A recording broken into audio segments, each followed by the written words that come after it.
the Prosperous Feminine. I'm Julie Steelman. And today I really want to talk to you about something important, and that is understanding and overcoming sales objections in disruptive, uncertain times where people are feeling a lot of economic stress. Yeah. Because I know we're all feeling some of that, right? We want to just kind of hold everything closer. And, you know, you still have to grow your business and you still need to get clients and you still need to make money, right? And so if you've ever been in a sales conversation where someone says, I just can't afford it right now, I love this, but I don't have time. You know how frustrating it can be. But what if I told you that most of the time, that's not the real objection? It never is. And what if the reason someone doesn't say yes has nothing to do with time, money, or energy, but something deeper? That's what we're going to dive into today, because I'm breaking down the 3 most common objections and what they actually mean, and why right now you might be hearing new objections that are rooted in economic stress and uncertainty and even more fear than they ever have been, because people are always afraid to buy or invest at a certain level. Remember that we're selling something inanimate. We're selling time. We're selling transformation. We're not selling you a printer, right? So people have different ways that they evaluate that.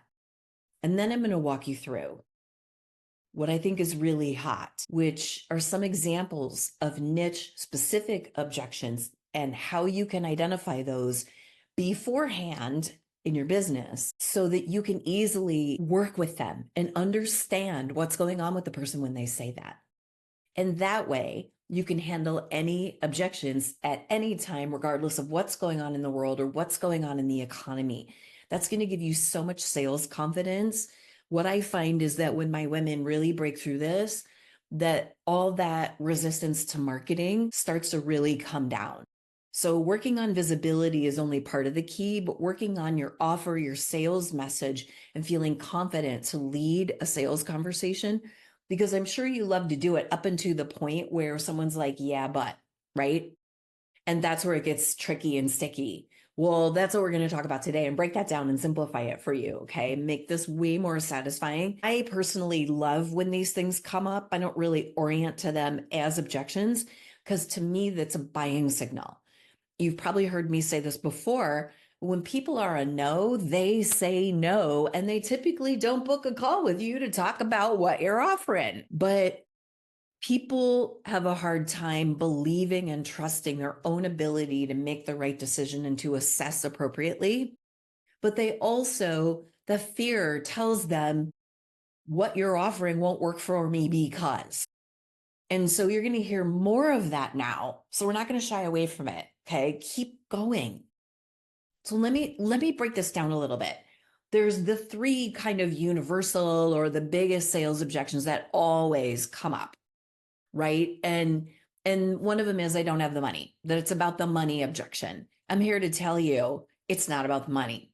And I could go into a lot of stories about this, but I remember when I was afraid of this objection, how do you talk people out of it? Because I could empathize with the feeling of I don't have money, or I can't spend that right now, or that's more than I thought, right? But the thing is to not empathize with them and what's coming up for them. Because really this objection is about, do they see the value enough for the money to feel worth it? That's the translation of this. Because their real fear is, can I trust myself to get the results I really want? And that's why you hear this. Or they might be thinking, I'm afraid I won't follow through. I've invested in so many things and fallen down and not following through that my family thinks I'm crazy, right? And this will be another thing I spend money on without seeing progress. So there's a lot of entanglements people have around money. The other thing about money objection, it's the easiest way to get you off the phone, because most people are terrified of having the money objection. I was in a sales conversation with someone, and we had this incredible conversation. What I was offering was clearly the right thing for her. It was a significant investment. It was a $12,000 investment. And she said to me, well, this is great, but I need to think about it. So I need to think about it is another put you off, right? And so I asked her, can you tell me what it is that you need to think about? Because I'd love to help make that easier for you so that we can create some parameters on which you can figure out if you're a yes or a no. And she just put her fist down on the table and she said, I'm scared. And I said, well, what you're coming to me for is because your business is down and we need to pivot and shift. And of course you're scared. So of course you would be scared to make an investment when things are not going your way. And she said, you know what? You're absolutely right. Here's my credit card. And so the thing is you not being afraid to be in that conversation with someone when that's stressful for them, because your job is to help them see the value of their transformation and what it's costing them to stay where they are. When you do that, there's not a value evaluation about what you're offering, and you're going to overcome the money objection. Okay. So the second one is I don't have the time. And this isn't actually about time. If something is a priority, people make time for it. The real fear is I don't trust myself to follow through. Or I actually feel there's another level of this too, which is I've been putting so much time and energy into this that I'm burnt out. I think that this is the at capacity burnout objection. And how I address this is, or what I would encourage you to say is, instead of pushing back, ask them, if time weren't an issue, would this be a yes for you? That helps them uncover what's really stopping them. And I also like to offer into this that there's a really good chance that you're not working efficiently and you're not prioritizing correctly, and you're actually doing the things that aren't making you money. I see this constantly. I have a whole reorientation with my clients when we first start around what it means to have a focus on income, because everyone has a focus on output, but they don't have a focus on income and what that means. And so to me, the time objection is about priorities. It's about believing that this is enough, this is important enough to prioritize, right? They've got to really be feeling that fear. And because people are more escalated right now, there's more fear. Okay. The other objection that's kind of the universal common one is I don't have the energy. And right now people are exhausted. They're dealing with things empathetically, spiritually, emotionally, and mentally on levels they never have before, because our world is in an uproar and the sky is falling. Okay. Not everybody knows how to be with this epic quantum disruption. Things as they knew them no longer are. People around them that used to be safe or feel comfortable and secure are upset too, and they're not used to that. And oftentimes this objection is really about, I'm overwhelmed and I don't believe I have the capacity to handle one more thing. Or it might sound like I failed before and I don't want to start something I can't finish. I can't afford to do that. I can't put myself in that situation again. I can't disappoint myself one more time, right? The best way to address this is show them how your offer makes things easier, not harder. How when they get clarity about what it is that you offer, stress reduces, that anxiety comes down, right? That's what you need to do to address this objection. Okay, now I want to shift gears because I really want to spend time on what's different now, why there's new objections around this time of economic stress and uncertainty. Okay. While these objections have always existed, the current economic and political climate is making people hesitate more and more and more. They're scared. When people are scared, they freeze. So instead of saying, I can't afford it, they might say, I need to save my money right now. It's the same. And the translation of that is, I'm afraid of financial instability and don't feel safe investing in myself, because their self-confidence and their self-esteem is eroded because they're feeling all this economic, financial, global, political stress, right? Another one that you might hear is, I need to wait until things settle down. right? And the translation on that is, I don't trust myself to take action in uncertain times.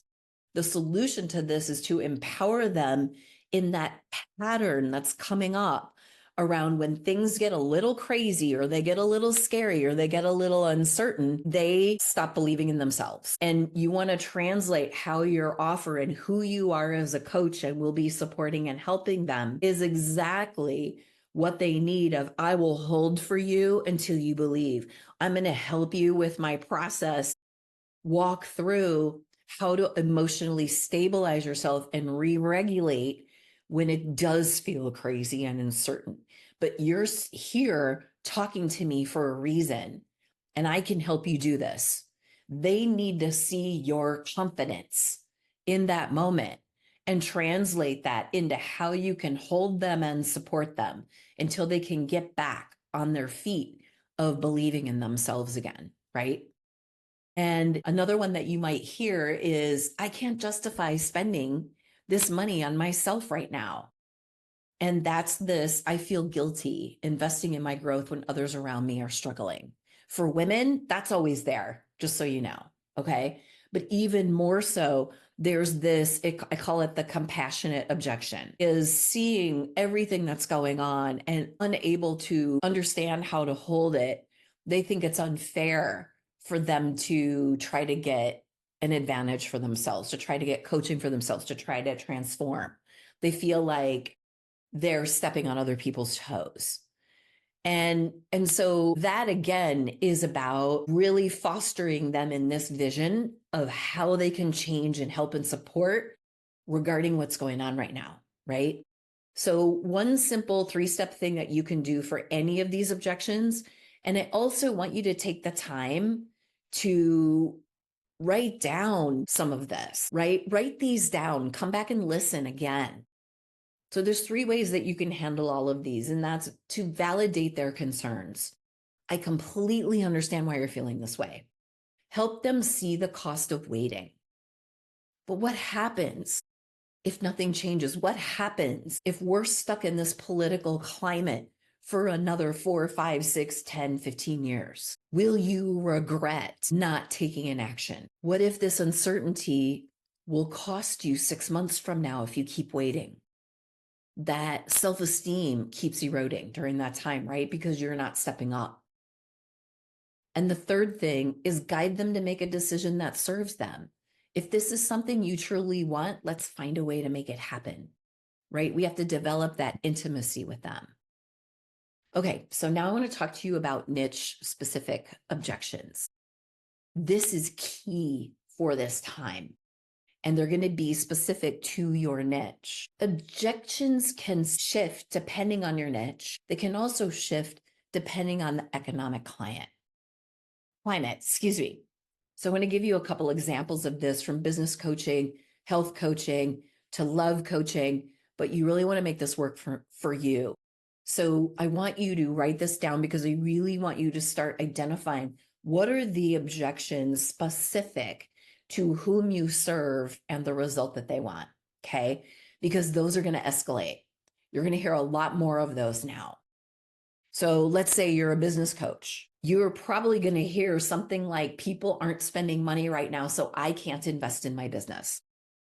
The translation of that is, I'm afraid my business will fail and I won't get a return on my investment and I'll look stupid, right? Some or all of that is in there. And so the response is about compassion. It's about, I really hear you. But the truth is, people still are investing. They're just being more selective. So there's a nice reframe on that, right? If you have the right offer and you know how to position it, you can actually make more money now because people are looking for real solutions and the demand is higher. So what would change for you if you had the strategy and support to confidently attract paying clients even in uncertain times? Like, do you feel how empowering that is? How it shifts someone's perspective? Okay, let's talk about, let's say you're in health coaching or alternative healing, and people might be feeling so much stress and so much pain and so much anxiety that they might say, I can't focus on my health right now with everything that's going on. Who am I to try to feel better when everyone else feels bad? And the translation of that is I'm really overwhelmed and I don't see my health as a priority. And honestly, I've invested so much. What's really going to change? I need the world to change in order for me to get healthier, right? That's kind of what they're saying. So the response to that is I totally understand. There's so much happening, but that's actually why your health matters now more than ever, right? What if instead of pushing it off, you had a simple, sustainable way to take care of yourself that actually reduced your stress, reduced your pain instead of adding to it? Would that feel better to you? Right? And then you get them to look at it differently because they're speaking to you from their anxiety when they raise this objection. They're speaking to you from their physical pain. They're speaking to you from that disappointment of never having been able to resolve the thing that's really bothering them, right? And we want to create that intimacy and build trust with them and really show our true heart to people.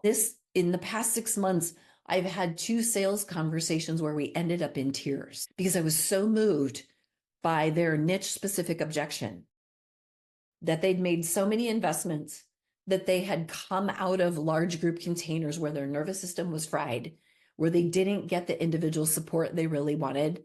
And they felt like this was just no longer a thing they could do anymore, that they needed to find a job and do something else, and breaking down in tears.